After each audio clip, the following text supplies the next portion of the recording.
नाणे बाजार आणि भांडवल बाजार दोन प्रकारचे बाजार शिकलो आपण आता. शिकलो म्हणजे फक्त आत्ताशी नाणे बाजार शिकलो आपण. दोन प्रकार आहे असं आपण म्हणत होतो की एक नाणे बाजार एक भांडवल बाजार. नाणे बाजार म्हणजे काय, सगळ्या बँका, सगळे फायनान्शियल इन्स्टिट्यूशन, सगळ्या कोऑपरेटिव्ह बँका सगळे मिळून काय आली आपली नाणे बाजार. म्हणजे जिथं पैसा ॲक्च्युअलमध्ये दिला आणि घेतला जातो. आणि दुसरं काय असतं ते कॅपिटल मार्केट म्हणजे भांडवल बाजार, जिथे काय केलं जातं, शेअर्स परचेस केले जातात, बॉन्ड्स परचेस केले जातात. म्हणजे पैसे दिले जातात आणि भांडवली वस्तू घेतल्या जातात. एक तर भांडवली वस्तू असू शकतात किंवा मग त्या काय असू शकतात, शेअर्स असू शकतात, बॉन्ड्स असू शकतात, डिबेंचर्स असू शकतात. आलं लक्षात. त्याला आपण कॅपिटल मार्केट म्हणतो म्हणजे भांडवल बाजार. आणि नाणे बाजार म्हणजे तुमच्या बँका, कोऑपरेटिव्ह सोसायटीज किंवा मग त्या फायनान्शियल इन्स्टिट्यूशन्स असतात लोन देणाऱ्या, ICICI, IDBI, ऐकलं आहे ना, कॅपिटल फर्स्ट, या सगळ्या काय आहेत नाणे बाजार आहे. म्हणजे मनी मार्केट आहे. काय हां, सगळं सगळं कोऑपरेटिव्ह बँका सगळ्यासुद्धा, या सगळ्या बँका कशामध्ये येतील तर तुमच्या नाणे बाजारामध्ये येतील. मग आता गंमत बघा हां का, या नाणे बाजारामध्ये विषय कसा आहे की ह्याच्या पण काही समस्या असतात. ओके, यांचा पण काहीतरी प्लस पॉईंट असतो. आणि दुसरी गोष्ट म्हणजे नाणे बाजार हे आपल्या अर्थव्यवस्थेसाठी काहीतरी तर काम करतं ना. मला एक सांगा, पैसे एका ठिकाणाहून दुसऱ्या ठिकाणी एका व्यक्तीकडे द्यायचे, जर का आपण खिशामध्ये घेऊन गेलो किंवा आपण सोबत कशात तरी घेऊन गेलो, रिस्क आहे ना. पण तेच जर का बँकेच्या साहाय्याने ट्रान्झॅक्शन होतं आहे, याचा अर्थ अर्थव्यवस्थेच्या संचलनात रक्तच्या धमन्या, पैसा हा काय असतो, रक्त असतो. अर्थव्यवस्थेचं रक्त म्हणजे पैसा, आणि बँका या अर्थव्यवस्थेच्या धमन्या असतात किंवा त्या नसा म्हणतो ना आपण, नसा, शिरा, की एका ठिकाणाहून दुसऱ्या ठिकाणी एका ठिकाणाहून दुसऱ्या ठिकाणी काय केले जातात, पैसे ट्रान्सफर केले जातात, म्हणजे रक्त ट्रान्सफर केलं जातं त्यांच्या साहाय्याने. ओके, तर मग नाणे बाजाराची नक्की भूमिका काय, मग त्याच्यात काहीतरी समस्या पण असतील. मग त्या समस्यांवर रिफॉर्म म्हणजे काय, बदल घडवून आणण्यासाठी काही केलं का नाही आपण, या तीन गोष्टी आपल्याला बघायच्या आहेत. बघा, याच्यावरनं आला आपल्याला प्रश्न तर फक्त 4 मार्काला येऊ शकतो. पण यापेक्षा जास्त इम्पॉर्टंट तो आहे RBIचा क्वेश्चन, मध्यवर्ती बँकेची कार्य. यावेळेस तो गॅरंटीड आहे. आलं का लक्षात. मग ह्या गोष्टी सुद्धा आपण बघून घेऊ.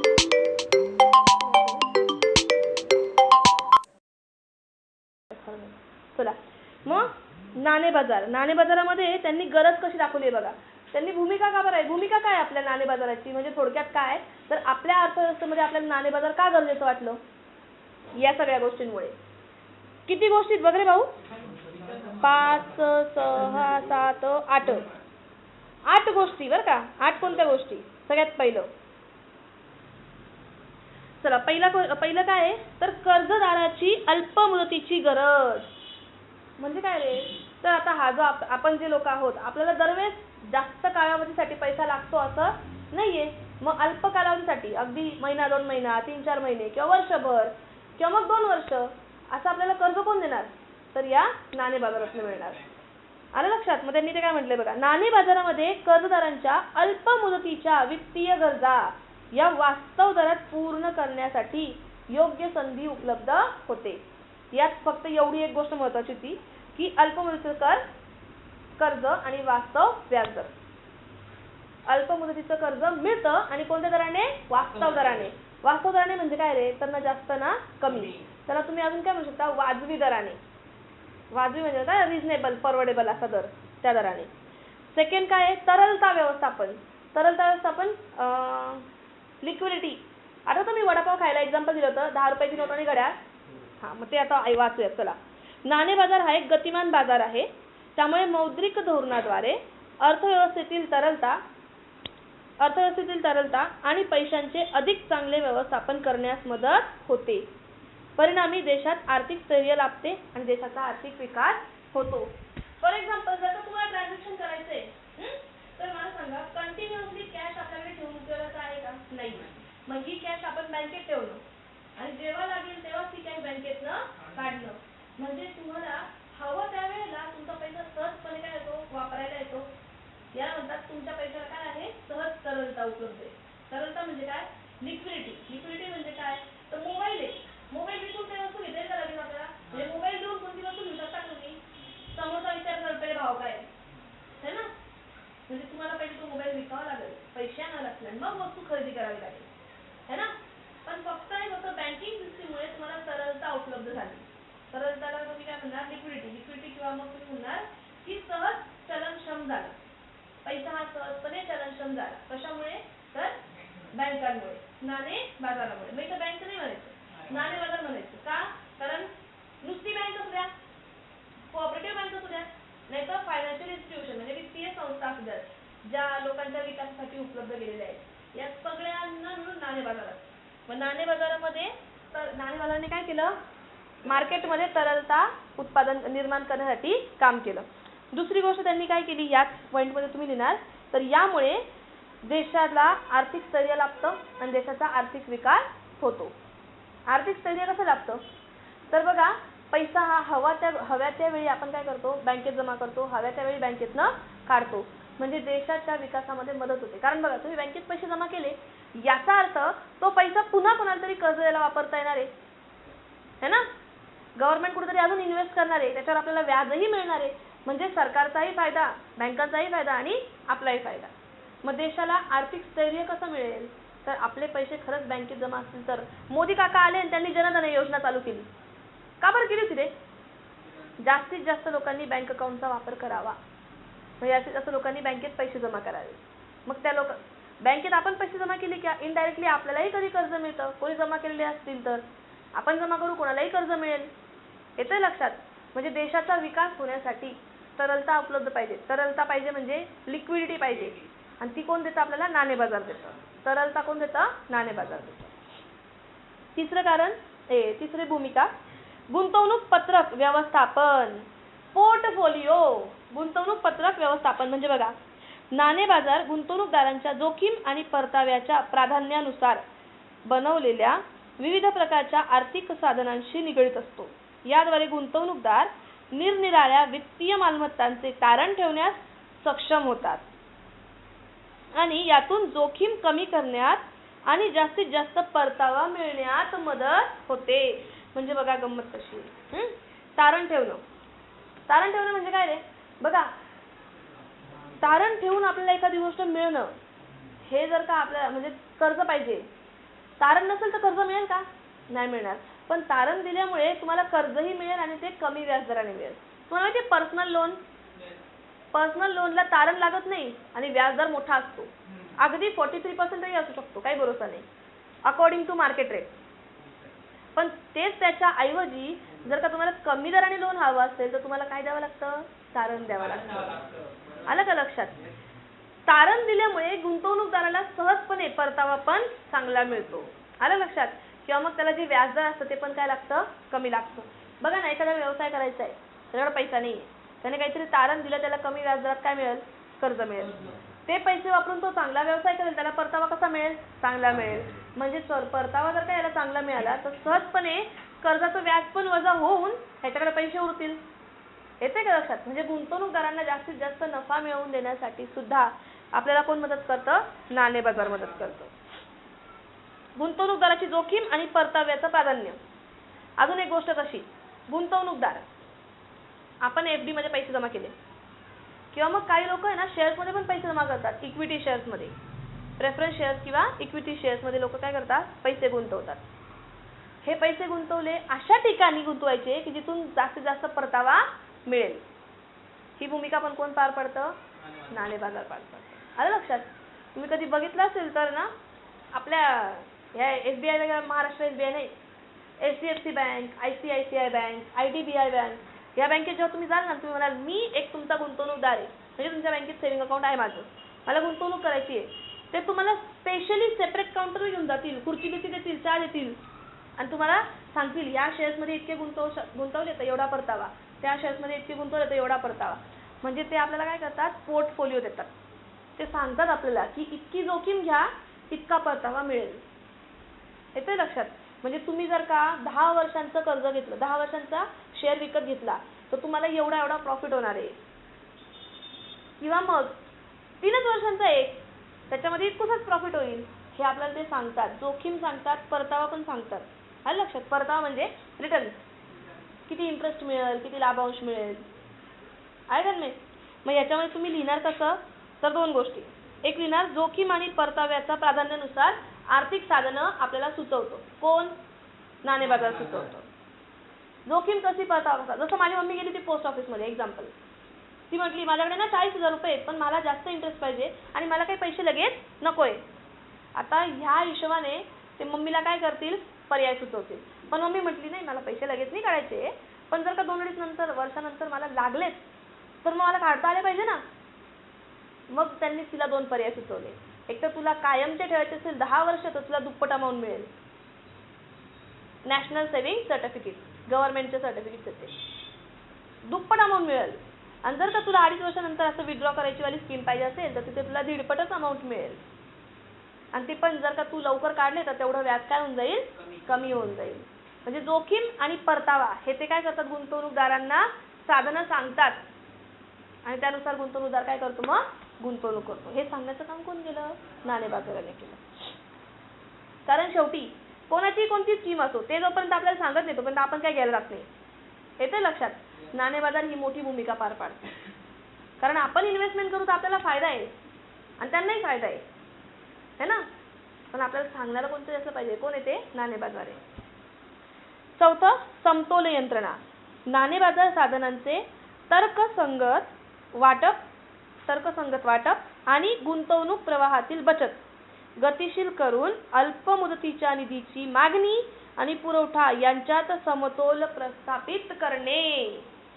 म्हणजे थोडक्यात काय, तुम्ही कधी बघितलं असेल तर तुमचे कोणी मित्र SBI ला कामाला लागले असतील तर किंवा कोणत्या बँकेच्या बँकेमध्ये त्यांना टार्गेट दिलेले असतात. महिन्याच्या शेवटपर्यंत एवढ्या लोकांनी किंवा एवढं लोन घेतलं गेलेलं असायला पाहिजे तुझ्या हाताखालच्या लोकांनी. म्हणजे तुझ्याकडे एवढ्या लोकांचं अकाउंट असलं पाहिजे वर्षाच्या महिन्याच्या शेवटीला, किंवा त्यांनी निदान 40,000 तरी तू लोकांना लोनवर देऊन ये. असे काही लोकांना टार्गेट दिलेले असतात. हे टार्गेट का देतात ते, बचत आणि कर्ज याच्यामध्ये समतोल प्रस्थापित करण्याचा प्रयत्न केला जातो. आलं का लक्षात. जेवढी बचत आहे तेवढंच कर्ज जेव्हा असेल तेव्हा ना बँकेला तोटा होईल, ना कर्जदारांना ना बचतदारांना. म्हणून बचत आणि कर्ज या दोघांच्या समतोलीकरणाचा प्रयत्न केला जातो. कोणाच्या साहाय्याने, नाणे बाजाराच्या साहाय्याने. शेवटी नाणे बाजार हे एकच बँक आहे का रे, अर्थव्यवस्थेच्या सगळ्या बँका आहेत ना. मग मला सांगा तुम्ही, अर्थव्यवस्थेत सगळ्या लोकांनी जेवढी जमा केलेली रक्कम आहे त्या हिशोबाने निदान समतोला एवढं जरी कर्ज दिलं गेलं तर अर्थव्यवस्थेचं काय होणार आहे, भलं होणार आहे, अर्थव्यवस्थेचा विकास होणार आहे. आलं का लक्षात. देशाचा आपल्या आर्थिक विकास होईल. म्हणून त्यांनी समतोल यंत्रणा ही कोण आहे तर ती आपली नाणे बाजार. बघा मला सांगा, मोदींना असं वाटलं, मोदींना काय वाटलं की आपल्या देशामध्ये जेवढे बचत आहे तेवढी तरी निदान आपल्याकडे काय दिली गेली पाहिजे, कर्ज दिले गेले पाहिजे. इकडे लक्ष द्या, तुम्हाला मी तो फॉर्म्युला शिकवला, आठवतो का तुम्हाला रे. 10,000 रुपये जर का आपल्या आकाशने जमा केले बँकेमध्ये, रेट ऑफ इंटरेस्ट किती होता, 10% होता, है ना. तर या आकाशच्या 10,000 रुपयातनं किती कर्ज तयार होईल तर बघा, 10,000 गुणिले 1/10/100. हा 100 इकडे जाईल गुणाकार करायला, म्हणजे ते किती होतील, 10 लाख होतील. गुणिले 1/10, हा 0 कोडला, हा 0 कोडला, किती उरले, 1 लाख रुपये. बघा का, बचत किती होती, 10,000 होती. 10,000 पूर्णच्या पूर्ण लाख नाही रे, पण निदान इक्वल नको लाखभर कोणी कर्ज घेऊ, पण 10,000 पर्यंत कोणी कर्ज घ्यावं की नाही, एवढं तरी घेतलं गेलं पाहिजे. असं जर का असेल तरच आपल्या देशाचे काय होणार आहे, भलं होणार आहे, देशाचा विकास होणार आहे. आता मोदी काकांना हे वाटलं, कोण करून घेईल, बँका. कळलं का, मोदी काकांचा हा विचार होता. पण हा प्रत्यक्षामध्ये अस्तित्वात कोण आणणार, प्रत्यक्षात घडवून कोण आणेल तर बँका, म्हणजे आपला नाणे बाजार. कळलं का. म्हणजे नाणे बाजार हे बचत आणि कर्ज यांच्यातील समतोल यंत्रणा आहे. कळलं का. यात समतोल राखण्याचं काम कोण करतं, आपला नाणे बाजार करतं. समजा पडलं का, कवरतून गेलं, झोपायला दिसतंय पोरींना. सरकारच्या वित्तीय गरजा लई इम्पॉर्टंट आहे. सरकार को मनी भाई लगा कहाँ से आएगा, नाणे बाजार. नॅशनल सेव्हिंग सर्टिफिकेट, किसान विकास पत्र, हे काय, हे सरकारची स्कीम आहे. आपण सरकारला पैसे देणार, सरकार 10 वर्षांनी आणि 9 वर्षांनी आपल्याला पैसे वापस देणार. कुठं 2 पट तर कुठं 1.5 पट, कुठे 10% तर कुठे 8%. येतोय लक्षात. नाणे बाजार शासनाला कोषागार देयकाच्या आधारे अल्प मुदतीच्या वित्तीय गरजा पूर्ण करण्यास मदत करतो. ते देयक जाऊ द्या, शासनाला अल्पमुदतीचे कर्ज पुरवण्याचं काम कोण करतं? नाणे बाजार. आलं लक्षात? नक्की. पुढे बघा, मौद्रिक विषयक धोरणांची अंमलबजावणी. मनी भाई के रिलेटेड कोई भी धोरण होगा, कोई भी पॉलिसी होगी, त्याची अंमलबजावणी कोणा थ्रू करणार? बँकां थ्रू करणार. फॉर एक्झाम्पल, नोटा चेंज झाल्या होत्या ना, कोणा थ्रू केलं? बँकां थ्रू केलं होतं, हे की नाही? आपल्याला त्यांनी काय सांगितलं होतं? तुम्हाला नोटा नकोय ना, ह्या जुन्या नोटा एक्सचेंज करून घ्या, नॅशनलाइज बँकांमध्ये जाऊन एक्सचेंज करून घ्या, हे की नाही? बरेच लोक तुम्हाला कसं ते नोट बंद झाली ती उन्हात आणायचे, ज्यूस काय खाताय, वडापाव काय खाताय चाललं होतं, पण तरी बसून राहायचे आहे ना. बरेच लोकांनी तर दानपेटीत दान केले होते, बरेच लोकांनी फेकले, जाळले, ते जाऊ द्या. पण या नोटांना नवीन नोटांमध्ये परिवर्तित करण्याचं काम कोणी केलं? नाणे बाजाराने केलं. कळलं का? म्हणजे आपल्या बँकांनी केलं. मग इथे बघा, मौद्रिक धोरणाचे उद्दिष्ट पैशाच्या प्रमाणाचे व्यवस्थापन करणे हे आहे, जेणेकरून पैशाच्या प्रमाणाचे व्यवस्थापन, पैशाच्या प्रमाणाचे, पैसे किती प्रमाणामध्ये अर्थव्यवस्थेत असले पाहिजे याचं व्यवस्थापन कोण करतं? नाणे बाजार करतो. म्हणजे थोडक्यात काय रे, नाणे बाजारात सगळ्यात महत्वाची एक येते, ती कोण आहे? आरबीआय, आहे की नाही? तीच तर आहे की आपल्या अर्थव्यवस्थेत पैसा किती असला पाहिजे, प्रमाण किती असलं पाहिजे, हे काय करते? ती धोरण ठरवते. पुढे, जेणेकरून अर्थव्यवस्थेच्या इकडं चला बघा,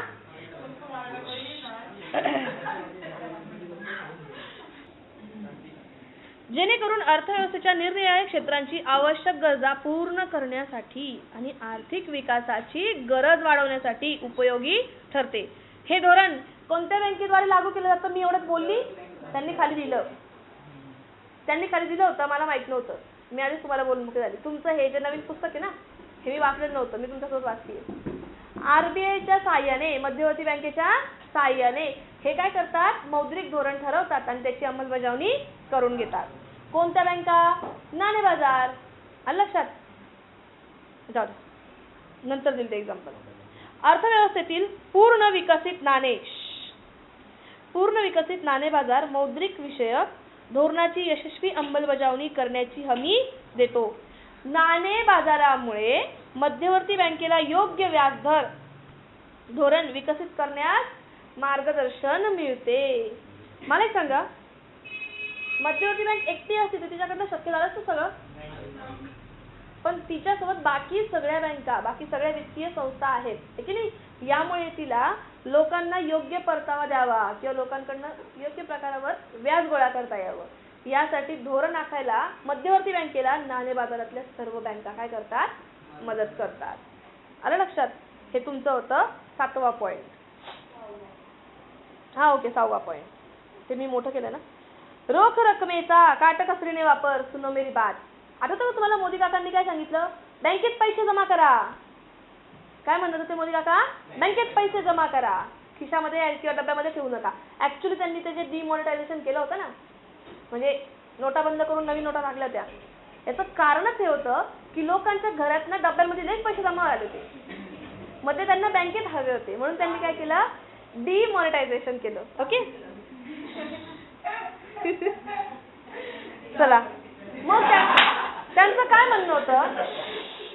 आपल्या शासनाचं म्हणणं काय होतं माहिती का? की तुम्ही पैसे ना इकडे मला एक सांगा, रोख रक्कम त्याचे कॅश वापरतो आपण, ही कॅश धुळीने किंवा मग काय म्हणतात आपल्या वापराने खराब होते.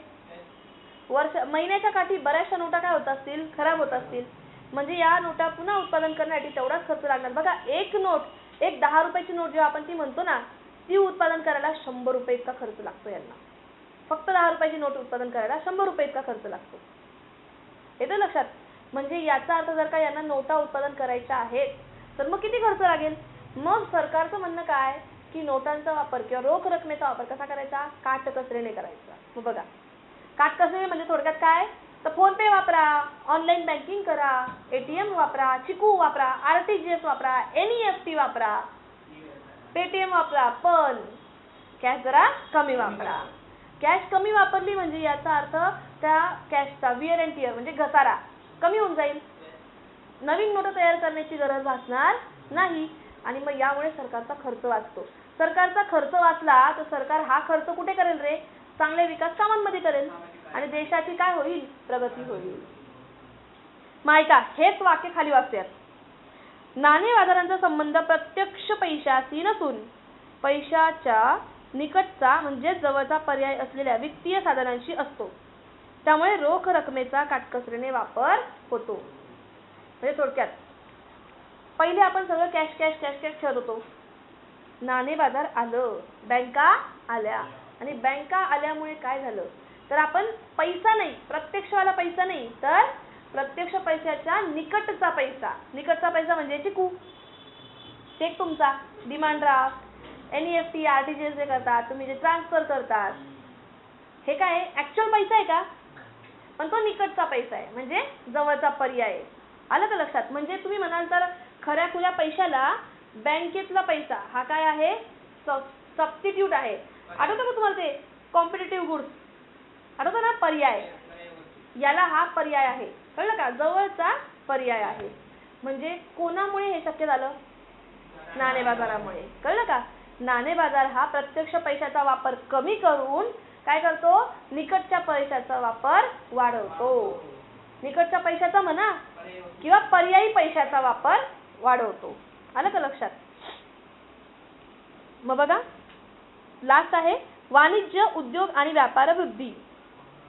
वाणिज्य, उद्योग आणि व्यापार वृद्धी याचा अर्थ तुम्हाला कसं सांगू. हा ठीक आहे. बघा आता याच्याकडनं मी माल खरेदी केला होता, याचा व्यवसाय खूप मोठा चालू आहे, मी याच्याकडनं माल व्यवस्थित खरेदी केला, याने पण खरेदी केला, आम्ही दोघांनी उधारीवर खरेदी केला होता.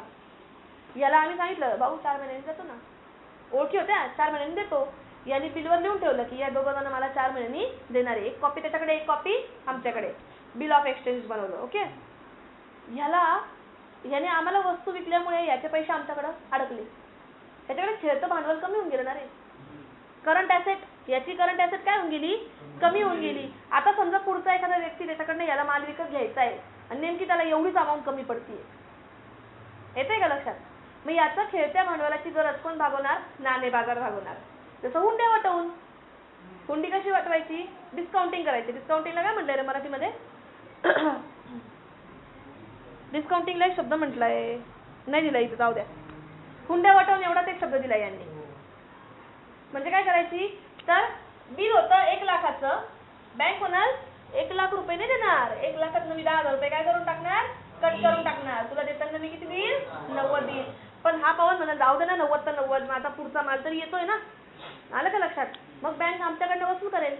आम्ही नाही दिले तर बँक देईल याच्याकडे, ह्याच्या तोंडावर बिल फेकेला लागेल, दे चल पैसे. हा बिचारा देताना 90 देईल का 1 लाख देईल, 1 लाख, कारण बिलाची अमाऊंट किती होती, 1 लाखाची होती. आलं का लक्षात. आणि मग हा भडकून आमच्याकडनं पैसे वसूल करेल. पण बँक आमच्याकडे, आम्ही जर का दिले नाही तर आमच्याकडनं बँक वसूल करायची काम करत नाही. कळलं का. थोडक्यात काय रे तर बँकांमुळे किंवा तुमच्या नाणे बाजारांमुळे आपल्या जे व्यापारी लोक आहेत, देशातले संपूर्ण व्यापारी लोक, यांना तरलता उपलब्ध करून दिली किंवा मग त्याला काय म्हटलंय त्यांनी, व्यापार वृद्धीसाठी खेळते भांडवल उपलब्ध करून दिले. कोणी तर नाणे बाजाराने. आलं लक्षात. खेळतं भांडवल हे 90,000 मिळाले म्हणजे याला काय झालं, खेळतं भांडवलच झालं. आंतरराष्ट्रीय व्यापाऱ्यांना हुंडी वटवण्याची सुविधा उपलब्ध असते. शिवाय नाणे बाजारात कृषी आणि लघु उद्योगांसाठी खेळते भांडवल उपलब्ध होते.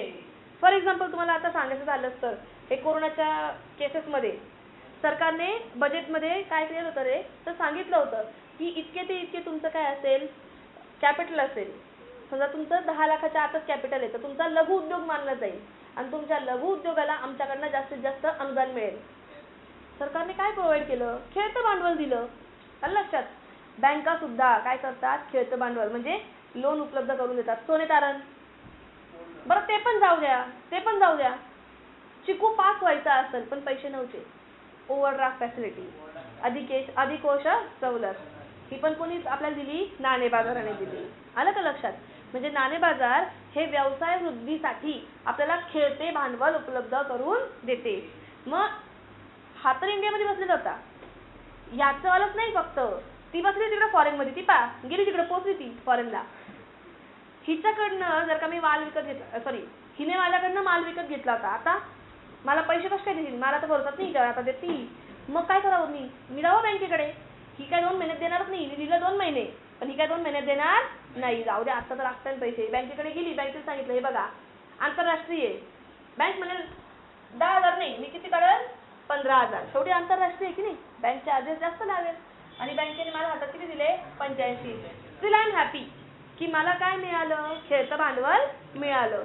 आत्ता 85,000 मी काय करून टाकल, खर्च करून माझं काम करून घेईल. समजा इनकेस मी 2 महिन्यानंतर त्याला पैसे दिले बँकेला, वेल अँड गुड.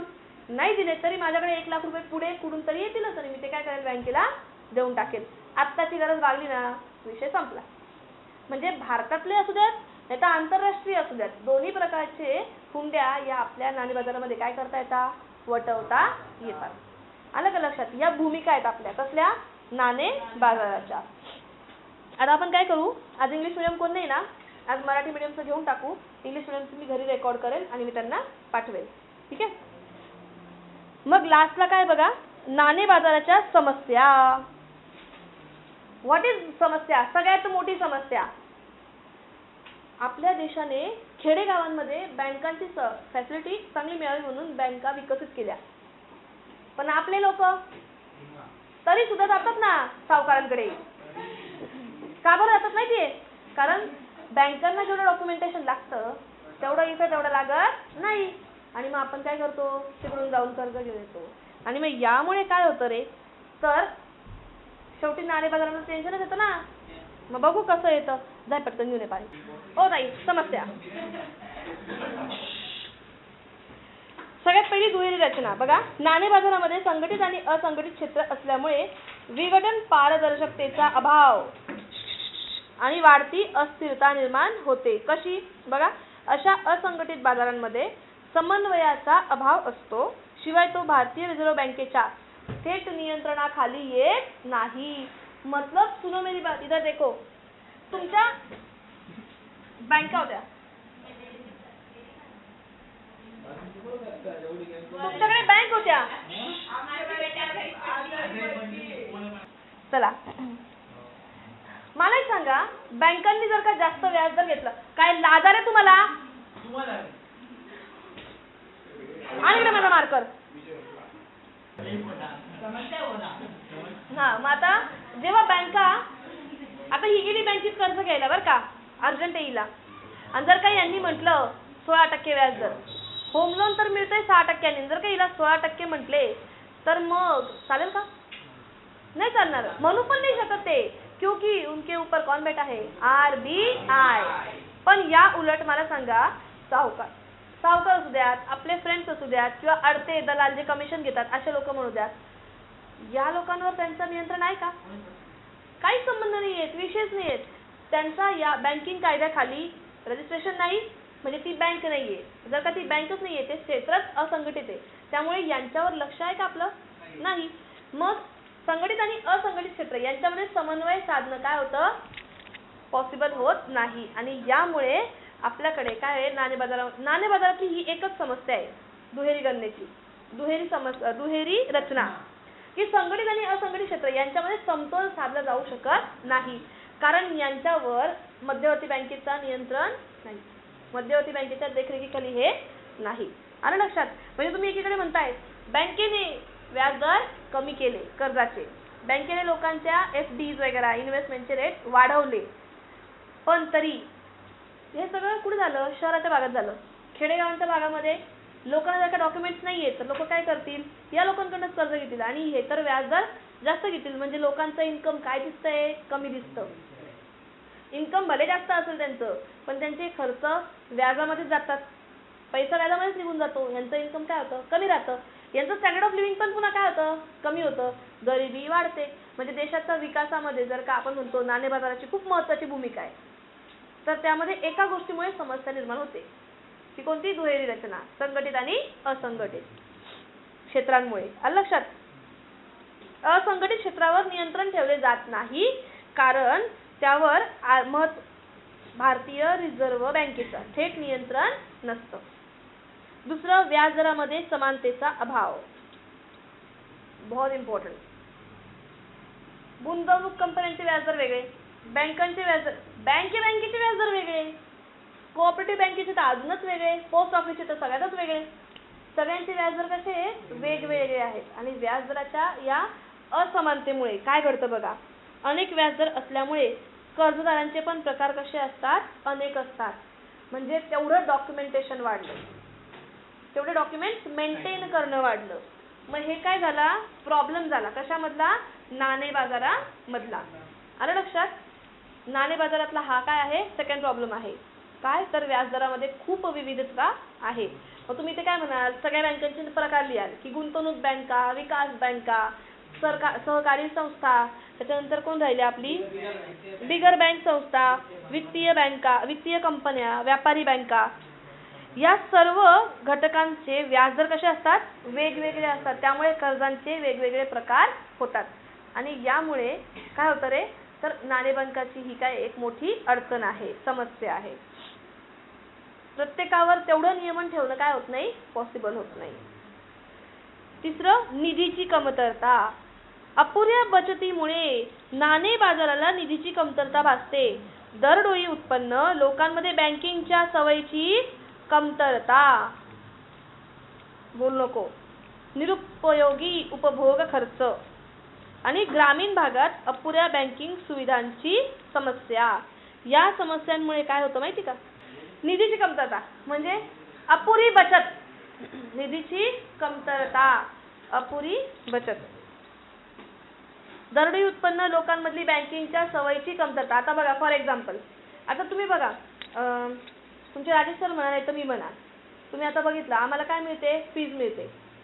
आम्ही आमचं शॉप ॲक्ट पण पाळलेलं आहे, पण ते पण काय झालेलं आहे, जुनं झालेलं आहे ना. ऑन रेकॉर्ड आमचं काही दिसतंय का, नाही दिसत आहे. ओके, शॉप ॲक्टला पण काय करावं लागतं, रिन्यू करावं लागतं, नाही तर असं समजलं जातं की तुमचा व्यवसाय बंद झाला.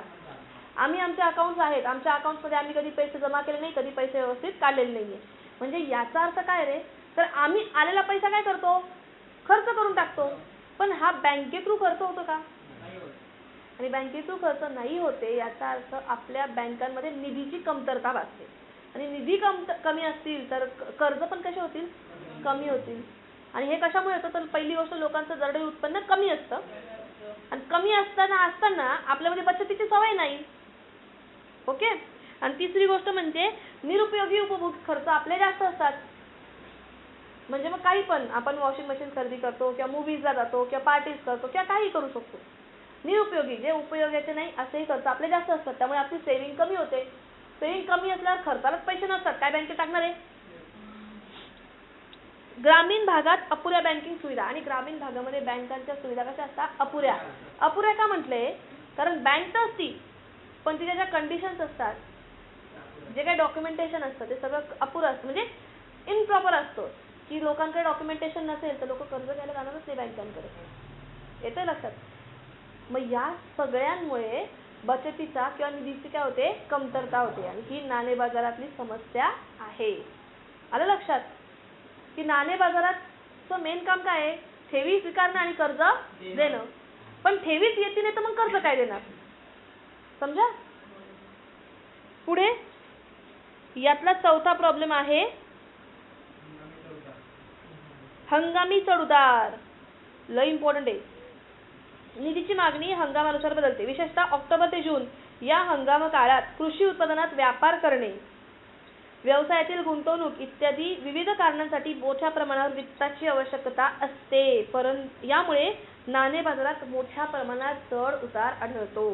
म्हणजे जर का तुम्ही कधी पण म्हणाल तर ऑक्टोबर ते जून, म्हणजे ऑक्टोबर ते जूनचा जो कालावधी आहे, या कालावधीमध्ये तुम्ही कधीही बघाल तर FDs वगैरे ह्याच्या असतात ना, यांचे रेट ऑफ इंटरेस्ट वाढलेले असतात.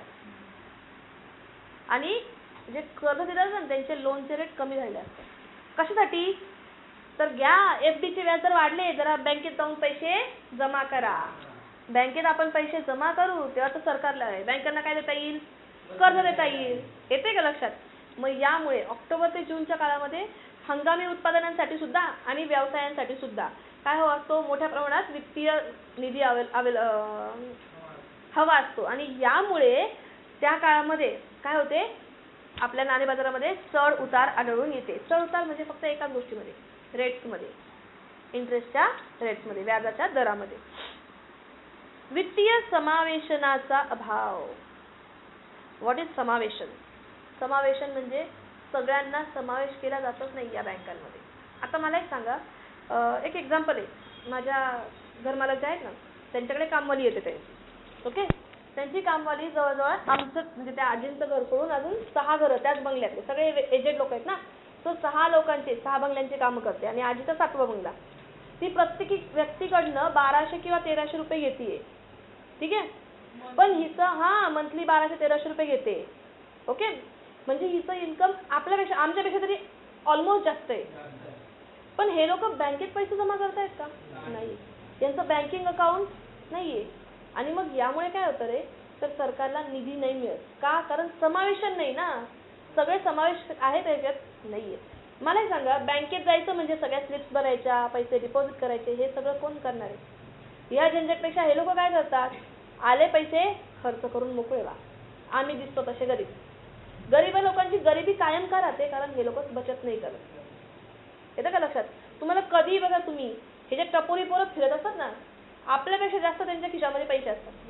कारण हे तेवढं कमाई करतात, तेवढी मेहनत करतात, खूप मेहनत असते यांची. पण एक गोष्टीचा अभाव असतो, बचतीचा अभाव. आणि बचत ही बँके थ्रू केली तर ती खूप फायदेशीर असते, मग प्रत्येक ठिकाणी. मग बघा, दुर्बल घटक आणि निम्न उत्पादन गट. निम्न म्हणजे कमीवालं उत्पादन, ओके. या गटांसारख्या असुरक्षित गटांकरिता अजूनही देशात बँकिंग सुविधा या अपुऱ्या असून दुर्बल घटक आणि कमी उत्पन्न वर्गापर्यंत या पोहोचू शकलेल्या नाहीयेत. यातून वित्तीय समावेशनाचा अभाव दिसून येतो. यातून काय दिसतो? वित्तीय समावेशनाचा. फक्त दुर्बल घटकांकडे बँकिंग सुविधा काय नाहीये, अजूनही अवेलेबल नाही, तिथपर्यंत बँकिंग सुविधा पोहोचलेली नाही. कारण आज पण आपल्याकडे कंडिशन अशी आहे की आपल्याला जाऊन बँकेत अकाउंट उघडावं लागते. ज्या दिवशी बँक आपल्याकडे अकाउंट उघडायला येईल, वस्तीमध्ये जाऊन विचारेल की तुमचं बँक अकाउंट आहे का, तुम्ही अकाउंटमध्ये पैसे जमा करता आहेत का, तेव्हा काय होऊ शकतं, इन केस पैसे जमा होऊ शकतात, हे की नाही, बचत होऊ शकते. पण हे अजूनही काही झालेलं नाही. आणि कधी कधी ना गंमत, हे होतं तुमचं भारतीय नाणे बाजार. आणि आपण उद्या बघणार आहोत भारतीय भांडवल बाजार. आलं लक्षात? हे तुम्हाला स्पेशली मी सांगतेय कारण याच्यावर आपल्याला जास्त मार्कांना क्वेश्चन येईल. हे नवीन आलंय आपल्याला, तो याच्यावर मार्क आहेत आपल्याला, म्हणून हा घ्यायचा आहे आपल्याला, ठीक आहे. आणि तुमचा जो सर म्हणतात ना की पेपर घ्यायचा निर्देशांक या लेसनवर, तर मी बघतीये, मला व्हिडिओज जे थिअरीचे मी व्हिडिओज बनवतीये आणि त्याच्यासोबत जर का ते एक्सप्लेन करता आले 4-5 सम, तर ते मी माझ्या हिशोबाने एक्सप्लेन करते. जोपर्यंत मला समजत नाही तोपर्यंत मी तुम्हाला सेंड करत नाही. मी व्यवस्थित पाहून घेईल आणि मग शिकवेल तुम्हाला, ओके. व्हिडिओज टाकेल तुम्हाला, ते व्हिडिओ शांतपणे घरी एकटे बसून का निर्देशांक. आणि